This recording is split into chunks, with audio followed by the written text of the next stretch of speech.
네, 여전히 애플 시장에 무슨 일이 예. 업데이트가 안 되고 예, 있죠? 좀 바꿔주시면 안 될까요? 네, 알겠습니다. 저게 한 2년 전 버전인 것 같은데 예. 네, 여전히 예. 애플 시장에 무슨 일이 좋습니다. 아주. 요새 애플 시장에 무슨 일이 있나요? 요새 예. 거래가 많이 죽었죠?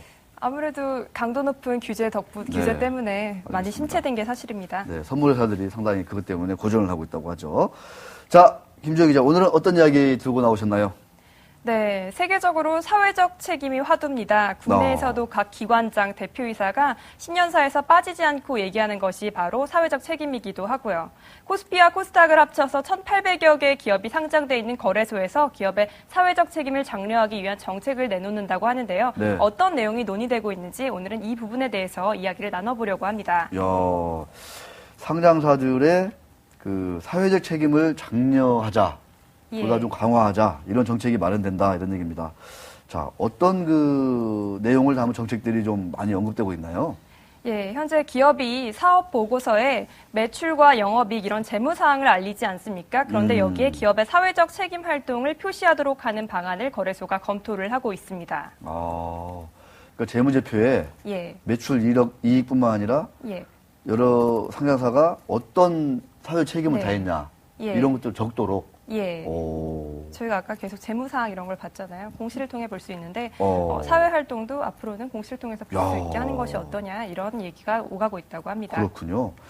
자, 공시를 기업들이 해야 된다 이런 얘기인데 사회적 책임이라고 하면 약간 좀 막연하기도 하고 어떤 것이 좀 책임이고 어떤 것이 사회 책임이 아닌지 애매합니다. 좀 애정료가 되셔가지고 조금 이제 좀 정리를 해드립니다. 정리를 해야 될 것 같습니다. 사회적 책임하면 교과서에서 등장할 법한 용어잖아요. 쉽게 이야기해서 그 기업이 사회에 얼마나 기여를 하느냐 그걸 알 수 있게 표시를 하라는 겁니다. 이 예를 하나 들어보겠습니다. 보통 커피 회사가 어떻게든 단가를 낮추려고 인건비 낮추려고 뭐 고용 인원을 줄이거나 이런 식으로 하잖아요. 스위스의 커피 회사 네스프레소는 원두 단가를 낮추기보다 아프리카 지역의 노동자를 교육하고 투자하는 데 더 많은 공을 들였습니다. 그 결과 그 양질의 커피를 생산해서 타의 추정을 불허하는 커피가 되었고 매년 20% 넘게 생산이 늘었다고 합니다. 여기서 알 수 있는 거는 기업의 사회 책임 활동이 결국에는 지속 가능한 발전에 영향을 준다라는 것이겠죠. 그러니까 그래서 그 아프리카 노동자들 상대로 그 자녀를 상대로 노동자가 그 자녀 상대로 투자를 했죠. 계속 교육을 시켰더니 오히려 노동 욕구도 개선되고 그리고 양질의 커피가 생산됐다. 그 네스프레소 관련된 조지 클루니가 나오는 CF 영상 보셨나요? 거기 보면 사람들이 다른 네스프레소 커피 외에 뭐가 더 있냐라고 얘기를 하죠. 그러니까 그만큼 생산의 질이 높아졌기 때문에 사람들이 네스프레소만 찾게 되었다. 이건 마케팅에서도 유명한 사례로 꼽히고 있습니다. 김주영 기자도 그 커피를 좋아하시나요? 어떻습니까? 저는 커피를 많이 마셔서. 알겠습니다. 네, 알겠습니다. 여전히 지금 일부 기업들은 지속 가능 경영 보고서 같은 거를 내면서 우리가 막 기업은 원래 영리 추구가 목적이지만 그것뿐만 하는 게 아니라 여러 가지 좀 사회 봉사 활동도 많이 하고 뭐 이웃과 주변 사회를 위해서 많이 하고 있다. 막 이렇게 하고 있는데 이런 것들이 실제로 그 기업들 이미지에 많이 좀 도움이 되는지 좀 그 돈 들여서 내는 이유가 있을 것 같습니다. 그만큼 그런 사회적 책임 활동이 투자 정보가 될 수 있기 때문이죠. 지금 삼성전자 등 몇 개 기업들이 지속 가능 경영 보고서를 내고 있지 않습니까? 그들이 왜 내겠습니까? 외국인 투자자들은 이미 지속 가능 경영 보고서를 중요한 투자 정보로 인식하고 있기 때문에 기업들이 내고 있는 것인데요. 여기서 그럼 사회적 책임이 뭔지에 대해서 먼저 설명을 좀 해드릴게요. 거래소가 공시하도록 하려고 하는 것은 크게 기업의 사회적 요인, 그리고 환경적 요인, 지배구조에 관한 요인 등인데요. 그 표를 보시면 될 것 같은데요. 사회적 요인에는 사회공헌 활동, 지역 거주자 채용 인원 수, 그리고 국가에서 지원받은 혜택이나 납부한 세금 있는지 그런 거고요. 환경적 요인은 탄소 배출량이라든지 그 회사가 폐기물을 어떻게 처리하는지 이런 것들이고 지배 구조적 요인에는 임원의 보수가 얼마고 여성 임원의 비율은 어떤지 이런 것들을 공시하도록 하는 건데요. 이런 것들을 연기금 등 장기로 투자하는 투자자들 같은 경우에는 재무제표만으로는 기업의 지속성을 판단할 수 없다. 이런 요인들이 결국 기업의 이익과 연결이 될 것이다 라고 판단을 한다고 해요. 예를 들어 리먼 브러더스 같은 기업이 그 부도 위험을 재무제표만으로 알 수 있는 건 아니잖아요. 그렇죠. 예, 네. 그래서 불가능하죠, 예, 사실상. 네. 더 논의가 되고 있는 실정이고요.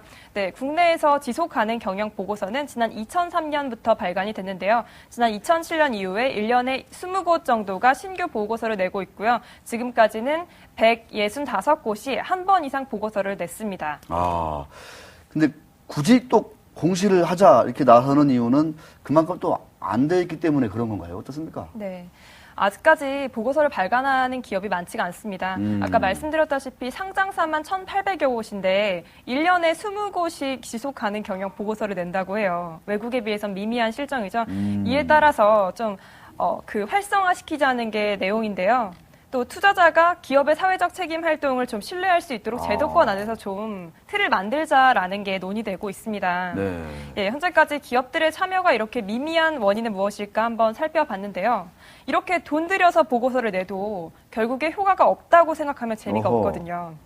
네, 좀 자기들이 보고서를 낸 것을 실제 투자자들이 받아들이고 이게 좀 기업의 이익으로 연결이 되면 신이 나서 더 열심히 하지 않을까 이런 얘기들이 바로 전문가들의 시각입니다. 네.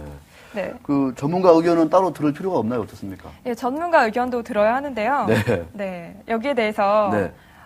좋은 기업센터 그리고 한국사회책임투자포럼 지속가능투자연구소장 등 전문가 의견을 한번 들어보시겠습니다. 네.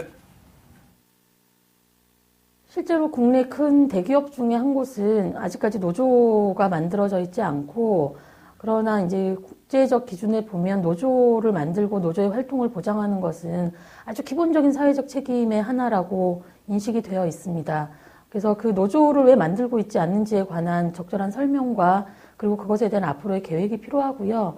그리고 생산 과정에서 노동자들의 신체적 피해라든지 공정 과정에서 나타난 산업재해에 대해서도 어떻게 대책을 세울 것인지에 관한 설명이 지속가능성 보고서에 담겨야 됩니다. 다만 지속가능성 보고서에는 현재 기업의 상태를 그대로 담아내고 그것을 앞으로 어떻게 개선해 나갈 것인지에 관한 것을 담는 게 더 중요한 방식입니다. 지금 잘못하고 있는 것에 대해서 야단을 맞을까 싶어서 싫지 않는 것은 올바른 지속가능성 보고서 작성의 방식이 아니라고 생각합니다. 네, 김지영 기자. 예. 아까 우리 좋은 기업센터 정나라 사무국장께서 지적하실 국내 대기업은 지금 소송에 휘말린 삼성그룹이죠. 예. 삼성그룹 말하는 건데. 예. 자, 그러면 이제 여전히 그 대표하는 기업조차도 그 어떤 그 사회적 책임이라든가 뭐 이런 지배구조 측면에서는 좀 부족함이 많다. 네. 이렇게 좀 지적이 되고 있는데 네. 향후 이제 공시 이런 것들이 많이 활성화되고 정착이 되면 이제 삼성 F를 뭐 실적만 가지고도 하는 게 아니라 사회 책임 활동 누가 더 잘했나 이렇게도 비교할 수 있게 되는 건가요? 좀 끝으로 좀 한번 좀 향후 그림을 좀 짧게 좀 그려주시죠. 예, 그렇죠. 이제는 삼성과 애플을 이런 실적뿐만 아니라 어느 회사가 더 사회적 책임을 다하는가를 비교할 수 있는데요. 네. 그러니까 지금 말씀하신 대로 S그룹 같은 경우에 지금 아까 사무국장께서 말씀하신 것처럼 네. 자기들이 좋아하는 정보만 싣는다는 거죠. 근데 이거를 공시화하게 되면 객관적인 표준 지표에 의해서 공시를 하게 되면 좀 투자자 입장에서 더 정확하고 객관적인 상황에서 비교를 할 수 있게 되는 장점이 있고요. 네. 그러니까 얌체 공시 일종의 얌체 공시죠. 우리도 자랑할 것만 하는 게 아니라 기준을 정해주면 의무적으로 해야 되니까. 예. 그래서 이를 위해서 거래소가 한국 특성에 맞게 모범 기준을 마련해서요. 어떤 걸 공시해야 하는지 이 기준도 마련하고 있다고 합니다. 알겠습니다. 김주영 기자로부터 얘기 잘 들었습니다. 자, 김주영 기자 오늘 수고 많이 하셨고요. 더 좋은 활동 부탁드리겠습니다. 예, 고맙습니다. 수고하셨습니다.